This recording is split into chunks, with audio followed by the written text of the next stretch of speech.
500 কেজির বিশালাকার কড়াইয়ে চলছে এক বিখ্যাত মিষ্টান্ন বানানোর আয়োজন।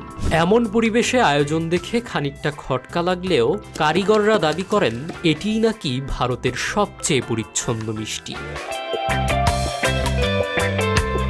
এই মিষ্টি বানানোর জন্য বড় বড় টুকরো করে কুমড়া কেটে প্রথমে ছিদ্র করে চুনের পানিতে ভিজিয়ে রাখা হয়, যেন সেগুলো সেদ্ধ করার সময় গলে না গিয়ে উল্টো শক্ত আর মজবুত থাকে। কারিগরদের এই মিষ্টান্নকে সবচেয়ে পরিচ্ছন্ন বলার দাবির রহস্য লুকিয়ে আছে তরল দুধে। ফুটন্ত চিনির শিরায় দুধ ঢেলে তারা ময়লা আলাদা করে শিরাটিকে একদম কাচের মতো স্বচ্ছ করে নেয়। শুরুতে ছিদ্র করে রস বের করে নেওয়ার পর এই কুমড়াগুলো চিনির ঘন শিরা শুষে নিয়ে রসালো হয়ে ওঠে। ট্রাক বা ভ্যানে করে আসা কয়েকশো টন চাল কুমড়া এভাবেই দক্ষ হাতে প্রসেস হয়ে রূপ নেয় আগ্রার বিখ্যাত পেঠায়, যা আমাদের দেশের পরিচিত পিঠা থেকে একদমই আলাদা।